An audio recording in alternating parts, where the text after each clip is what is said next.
Hello, everybody. I am Dr. Aurora Petticord-Liu. In this tutorial, I'm going to show you how to open the black box of model interpretability using SAS Viya software. We're going to start with some introduction, then I'm going to show you 4 different techniques of opening such black box. First of all, why should we care? Why is model interpretability important? Imagine you're working in a bank and you build a machine learning model to help you make the decision whether to approve or reject somebody's loan request. You need to explain to your customers why you make such decision. You also need to inform your customers what they can do to improve the chance of getting approved. You need an interpretable model so that you and your customers can act on it. Another reason is that it is more and more important for a model to be fair these days. You cannot include features such as race and gender into your loan approval decision making, because that your model will be biased because of the bias in the historical data. We want to treat everybody fairly despite their race and gender. So we need to make sure these features do not go into our model. In highly regulated industry, it is extremely important you can control your model and you can explain your model. So what is model interpretability? For me, it's more you can explain why your model makes such decision given the input variables. An example is regression model. A linear regression is explainable. You can clearly tell, hey, in order to improve that much in the logic P, how much I should improve in X1 or X2 using the weights, the W highlighted on the slide. Another example is decision tree. Decision tree is a set of rules, so you can clearly explain, hey, when X2 is bigger than 0.63, and when X1 is smaller than 0.51, you end up in the yellow leaf. You can explain exactly what are the sequence of steps that lead to a final decision by your model. However, some other models are not interpretable. An example is neural network. Even though neural network is essentially a huge math formula, it's made of many little math formula that are not linear. It's extremely difficult, or I say it's impossible to tell how much I can increase in X1 in order to increase that much in Y because of this complex formula. Another example is forest and gradient boosting as well, because those models are ensemble models of a lot of decision trees.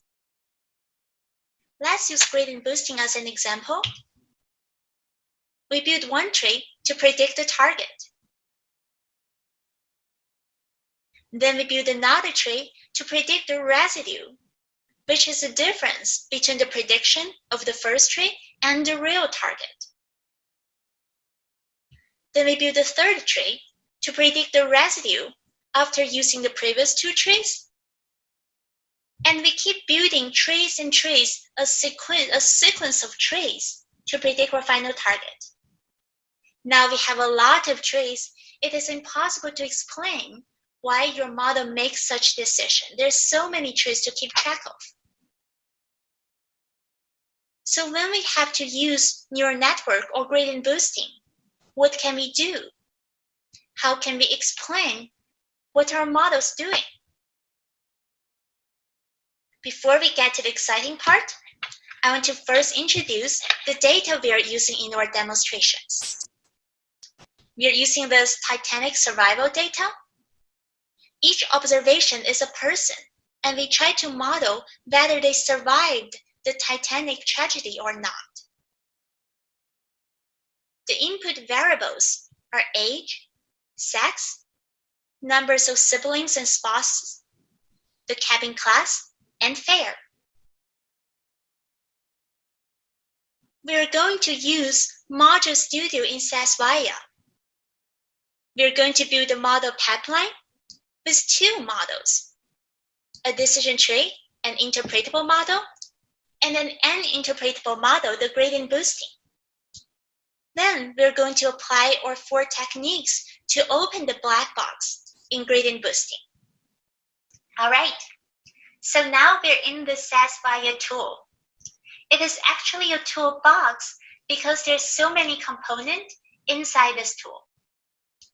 Today, we're only going to focus on one little tool, which is Build Models, SAS Model Studio.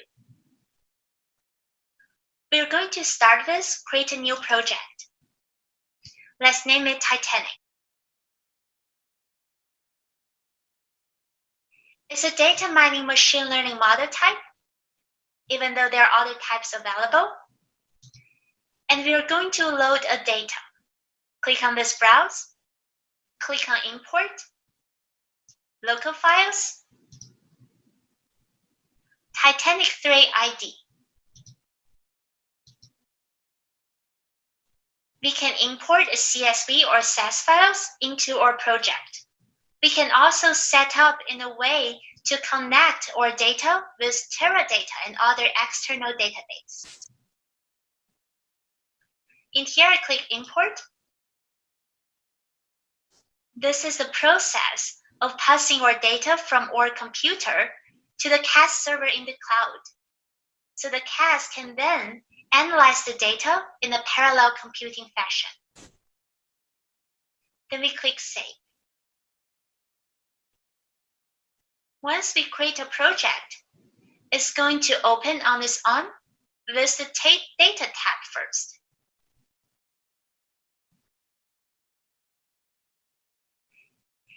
In the Data tab, we're going to first tell our machine what is the variable we are predicting. It is the survived, and we are going to change its row from input to target.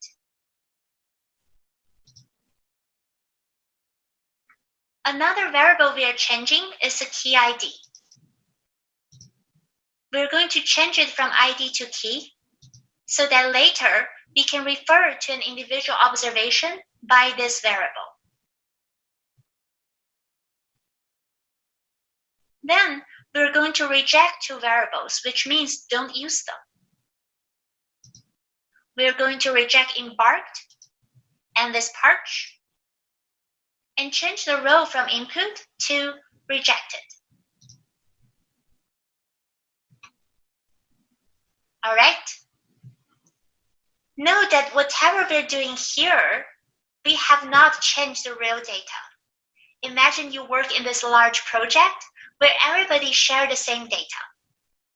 In here, we're just merely add metadata, which are tags of how to handle this variable in our specific project. The original data is untouched. After we preprocess our data, we're going to this pipeline. This is where we build procedures of building machine learning models. We're going to right-click on data, add child node, supervise the learning. We're going to first add a decision tree. Then we right-click on data, add child node, supervise the learning, and we are going to add a gradient boosting.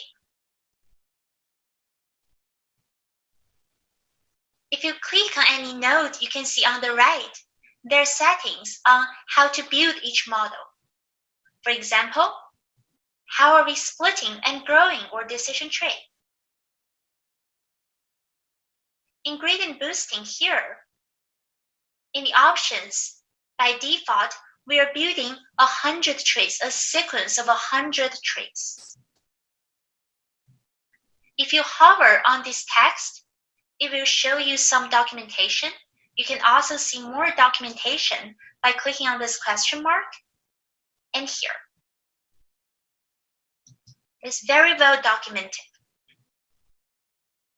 For the gradient boosting, we're going to add those additional functionality to open the black box in the setting. Let's scroll down to the model interpretability in the post-training properties, which is after training, we are going to add this component in. In the global interpretability, we're clicking both of the option, and later we are going to explain what are they. In the local interpretability, we click these three. Then all we need to do to build a model is click this Run Pipeline. It seems so easy, right? Every point and click is being translated into code at the back end. These codes are cast actions, which is a small unit of work for cast to execute in parallel in the cloud. Now we can see it already loaded our data. It's building two models parallelly.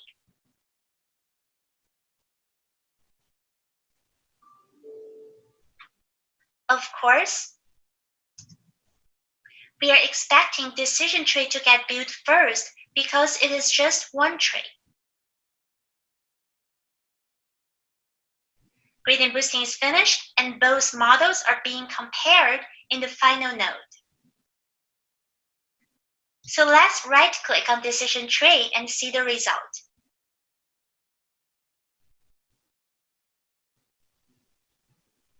We see several tables, both node and assessment. Node explains the model, and assessment is the prediction result.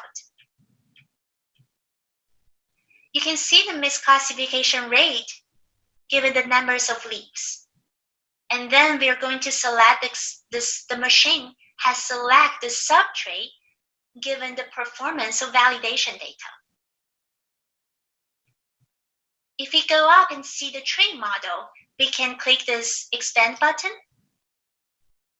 And you can use your mouse to zoom in and zoom out to see the detail. You can drag it. And for example, what I see here is that for all the male that is more than 4 years old or missing age, the majority of them, 82% of them, didn't survive. Whereas, if they are less than 4 years old child, they have a higher chance of surviving.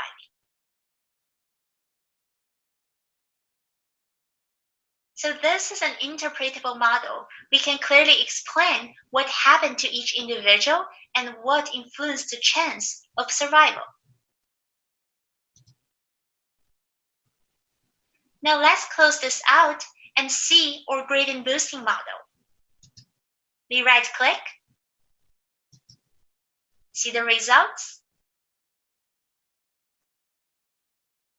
There's no tree anymore. We can see the average squared error in training data, validation data, and test data given the numbers of trees in sequence. And there's code to describe the sequential model, but we cannot explain it. We cannot say why somebody survived or not, because there are so many trees to take into consideration. So next, I'm going to show you how the button we clicked, the model interpretability functionalities, help us open this black box. The first techniques I'm going to show you is partial dependence plots. This is a partial dependence plot, and it's showing you what is the probability of survival given the passenger's age. And as you can see from this plot, the older you are, the less likely you can survive. So how we calculate this plot? We have our original data set from which we build our model. Then we're using the same data set, but replacing everybody's age to be 1. We pass this new data to our already built model, and we calculate the average prediction as the y value. Then when x equals to 2, we replace everybody's age to be 2. Then we put this data into the model, we calculate the average predictions, and this is the y value when x equals to 2. So let's see an example in our software. This plot is in the model interpretability. We can expand it. This plot explains what the gradient boosting model is thinking. With the gradient boosting model, if you are a female, you're much likely to survive as compared to male. You can also check the age and other variables. Here the age. And as you can see, the older you are, the less likely that you will survive.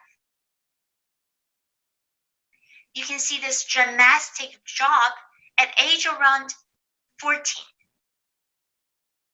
So females and people under 14 are more likely to survive. And this makes sense because we had the policy of letting women and children go first. So this is a PD plot, and this is how it helps us explain what our gradient boosting model is thinking. The next technique is the individual conditional expectation plot, the ICE plot.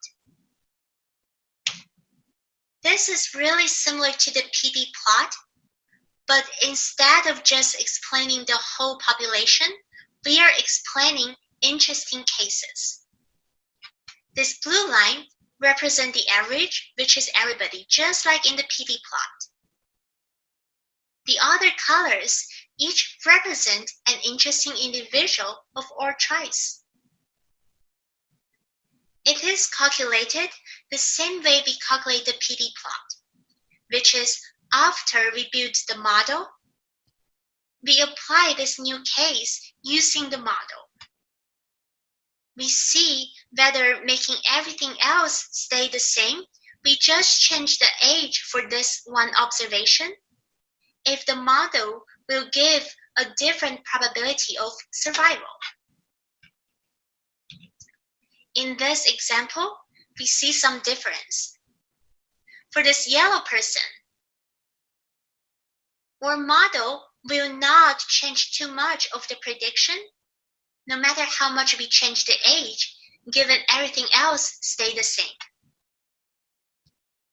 Whereas this purple person, based on our model, if this purple person is younger, given everything else stay the same, this purple person have a higher chance of survival.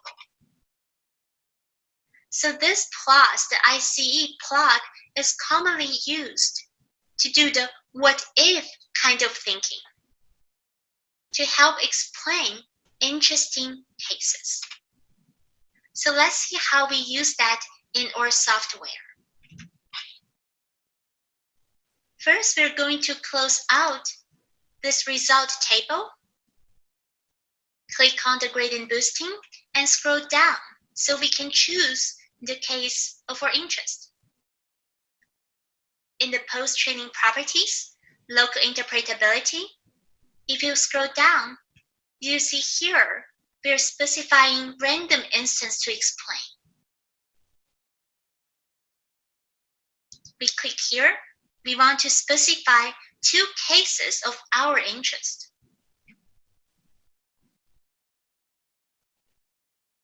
In here, individual observation 1, we're typing in number 1. So this is what we refer to using the key value. So this number 1 person is actually a passenger called Miss Elizabeth Watton.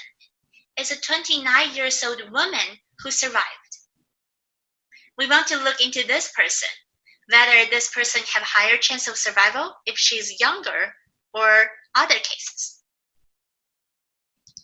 In the individual observation 2, we are typing in number 1309.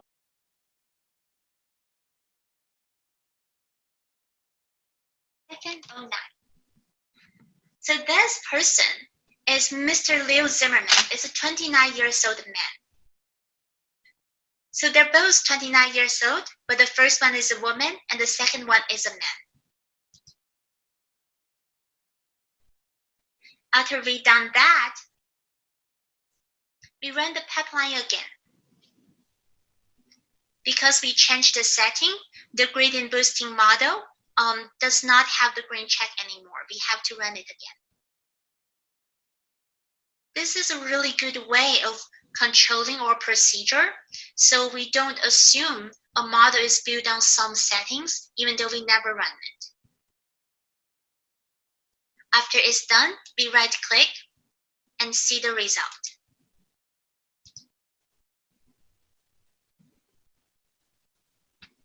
In here, in the Model Interpretability tab, we scroll down. Here is a PDN IC overlay plot. Let's expand it. And we can see if Mr. Zimmerman is a female, its survival rate would be 0.44, but unfortunately he's a male, so its survival rate is 0.18. But for Miss Allen, the female, if Miss Allen is a male, given everything else is the same, then its survival rate would drop from 0.86 to 0.39. We can also change the sex to age. And this is the plot we see. For a lady, no matter how old she is, she still have a high chance of survival. Whereas for a man, if he's younger, he have much higher chance of survival. And if he's older, he barely have any chance of survival. This totally makes sense because remember, we were still having this child and woman go first policy. So next, we're going to explore this fair. And here we see, no matter how much they pay, unless they pay really, really low, how much they pay high here, it doesn't have a big influence on their survival rate. But still, as you can see, the survival rate between our lady and our male is totally different, despite the amount of fare they pay.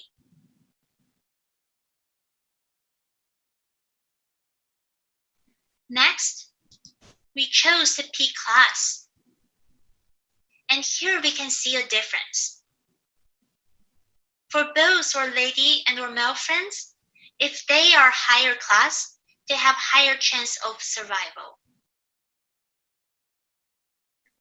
So this is an example of how we use this ICE class to answer those what-if questions and help us open the black box of our gradient boosting model. The third technique I'm going to show you is the line plot. This is how you would build a line plot. It is a plot aimed to interpret local decision boundary. We start with fitting an interpretable model, the gradient boosting model. Then we choose an observation or a set of observations of our interest.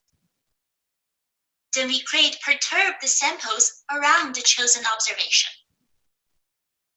Then we score this perturbed sample, and then we feed a linear or logistic regression models to the perturbed sample. So we use a simple linear model to explain what happened at that spot of a decision boundary. One way to show this is that imagine we're doing this decision boundary between the blue and the yellow. you can see the boundary is very, very curvy, and it's hard to explain this curve.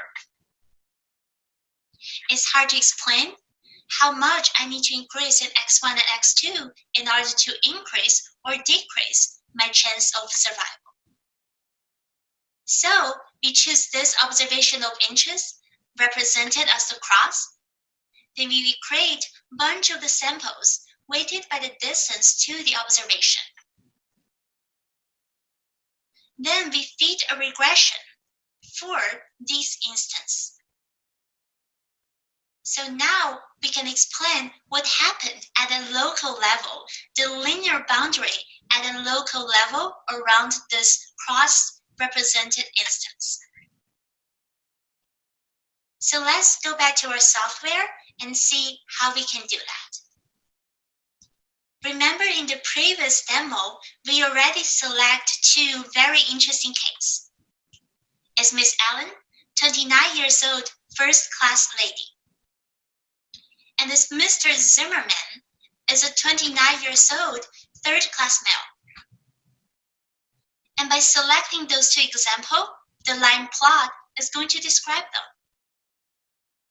Let's expand the line plot.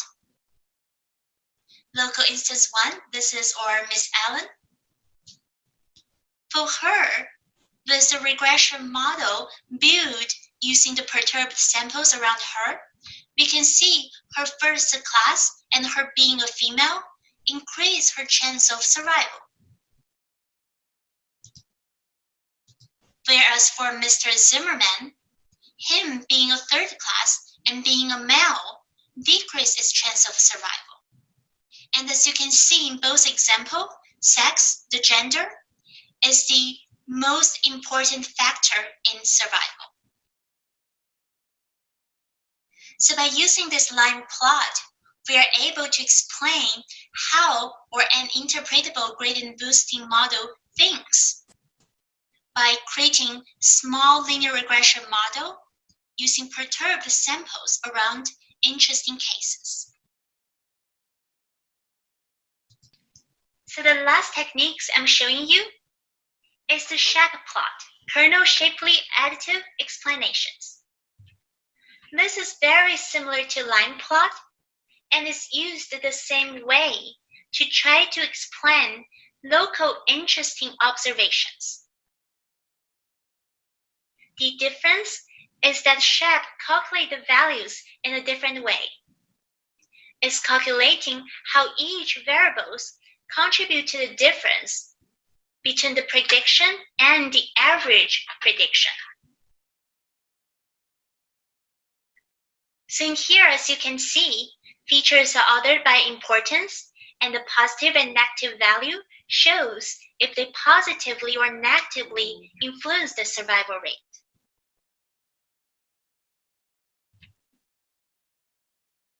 So let's go into our software to see this SHAP plot.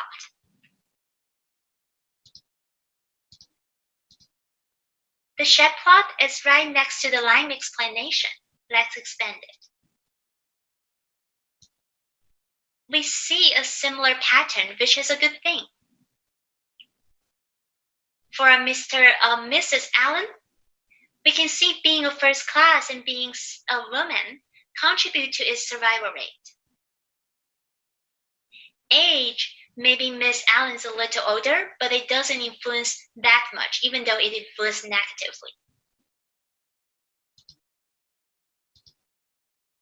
For Mr. Zimmerman, being a male and being a third class really hurts its survival rate. So we see the same pattern. We see all the variables, and we know that throughout our techniques, we learn that the class and then the gender are the most influential factors that play into survival, given our gradient boosting model. So this is all the 4 techniques I'm showing you. But remember, in this big SAS Viya toolbox, there's a lot of plots and ways for you to build a model and play with the model results. So feel free to explore more using SAS Viya for learners and other tools available to you. In this specific tutorial, we've seen how can we use this tool to both explain an interpretable model globally and locally. Alright, thank you for watching this tutorial. I am Dr. Aurora Petticourt-Liu. Wish you all stay sassy and have fun learning more about SAS.